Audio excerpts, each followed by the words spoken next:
I'm originally from Nevada. However, I had to move to Arizona. Not my choice. But I love the weather here.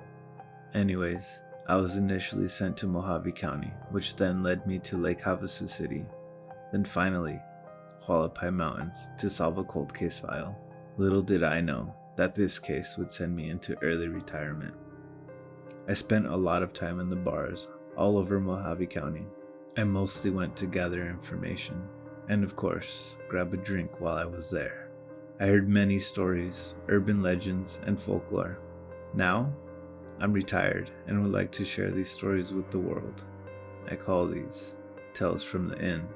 This first story I'd like to share happened in Oracle, Arizona. It involved two young men. After hearing this story firsthand from the boys and the fear they held in their voices, I doubt anyone could invent something so sinister. This particular story is called The Devil Walks in Oracle, Arizona. It was your typical hot Saturday night in July. My buddy Justin was driving us back home from Tucson. We had just finished watching a show at the Rialto. One of our favorite artists, Horse the Band.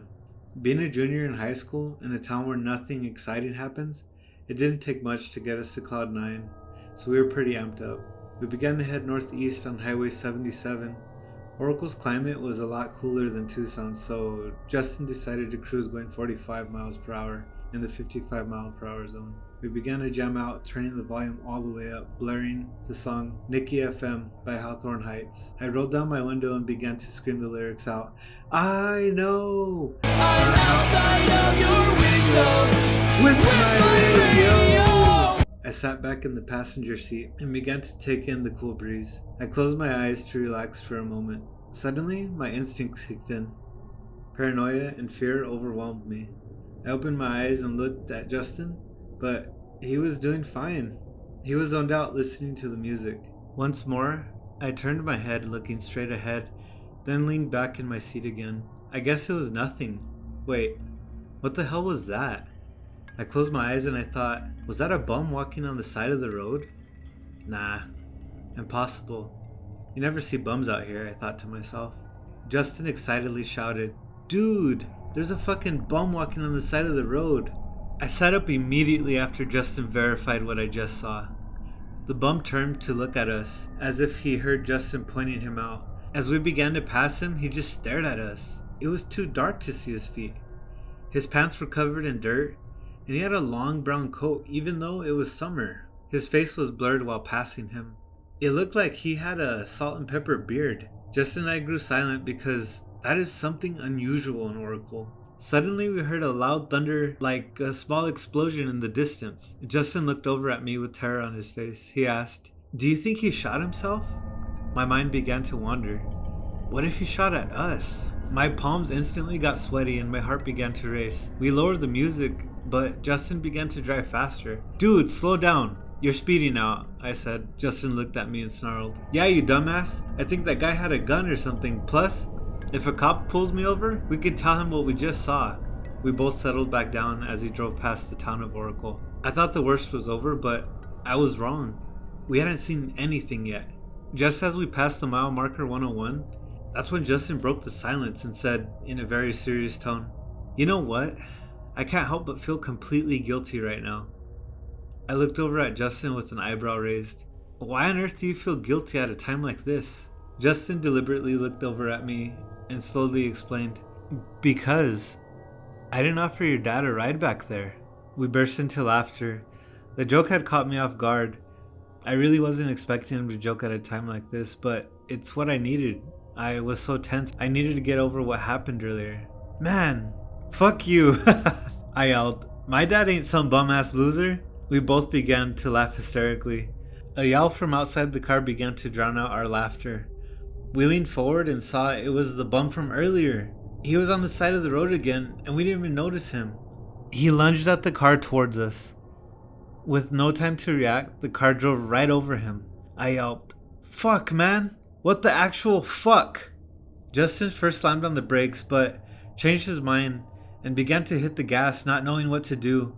I was frightened, as well as shocked, with what just happened. I picked up the courage and asked, Justin, do you see his body in one of your mirrors? Justin looked in his mirrors. No, I don't see him anywhere.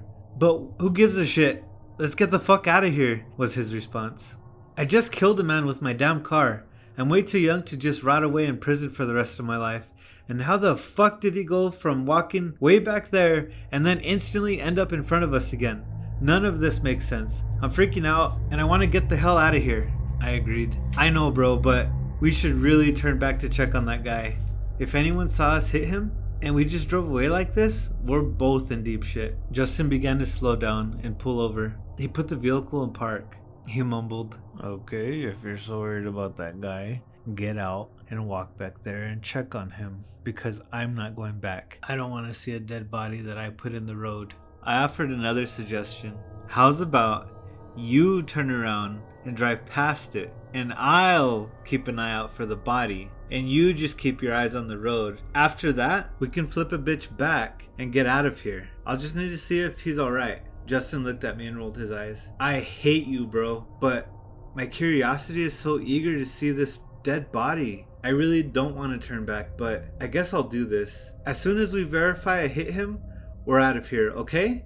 Yeah, that's fine, I nodded. Justin began to make his U-turn. With the car faced to the south, we heard another explosion echo in the air. What the hell was that? What's with all these explosions or gunshots? As we got closer to where the bum's body should have been, I got a sudden urge to piss real bad. It was just me being so nervous, I figured, since I had never been in a situation like this. Justin slowed down and put his brights on. Nope.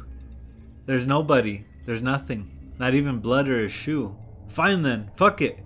Maybe he rolled into the desert to die. Let's just get out of here and, wash our hands clean of the, situation, I stammered. I felt so relieved to not see a body. It seemed I was free from any crime. Justin shrugged his shoulders and said, "Alright then, let's go home." He drove slowly to get another look of the area.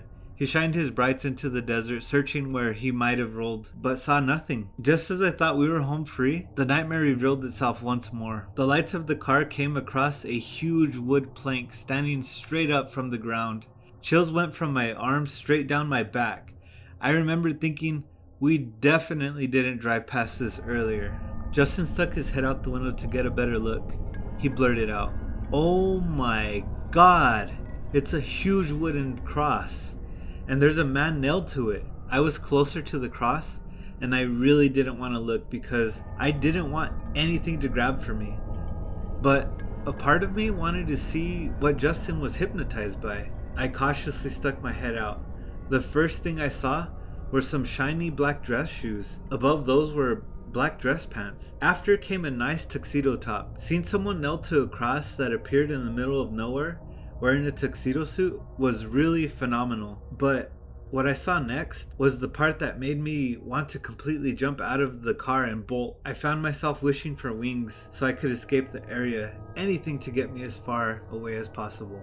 The mound nailed to the cross appeared to be Abraham Lincoln, and at first he was looking off into the distance, but then his eyes slowly worked their way to me. His eyes locked with mine. I experienced fear on an entirely new level. I'd rather have a huge bear in front of me in place of this. Abraham Lincoln started to speak extremely fast, but I couldn't understand what he was saying. That's when I had enough and began to hyperventilate. I sat back in my seat and exclaimed, "Justin, dude, it's Abraham Lincoln.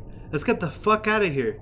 I glanced over at Justin. He had half of his body hanging out of the window, but suddenly his tan shorts began to get dark in the crotch, and liquid was pouring down his leg into his shoe. He's pissing himself from fear. "Justin, get in here. Let's go," I roared. Justin snapped out of it. He sat back down and floored it. Tires spun and squealed, we heard as we peeled out. Another explosion, the loudest one thus far. We looked back in the direction of the cross, and the man was on fire. Now we could hear laughing, a type of paradoxical laughter. Justin drove fast down all those turns, going downhill to Salmonwell. Justin pulled up to my house. He put the car in park and turned off the car. "Hey man, do me a huge favor? Don't tell anyone what happened back there. I don't want to be the laughing stock of the town." I gulped. Yeah, for sure. I won't tell anyone or post this on social media. You got it.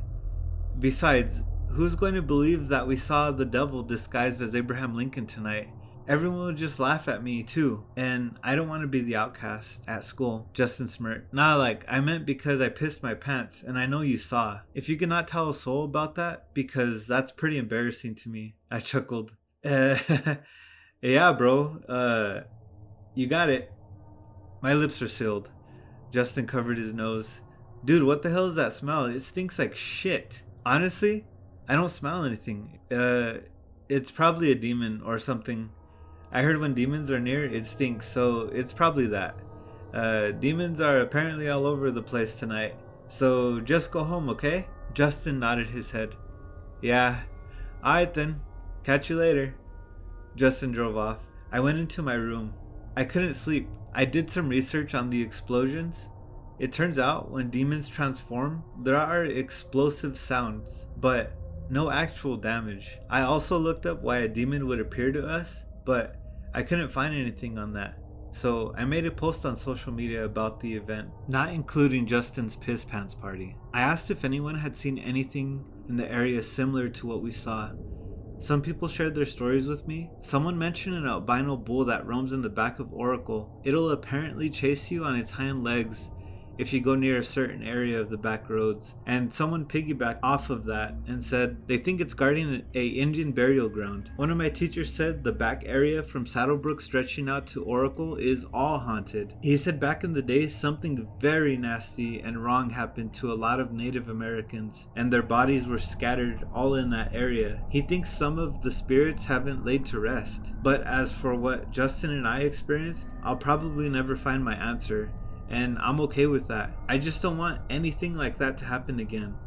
Before I let you go, as a warning, if you ever see a bum walking through Oracle late at night, don't talk shit to him. Just let him be on his way, wherever he's going. Justin and I learned our lesson the hard way, and it's a lesson we'll not soon forget.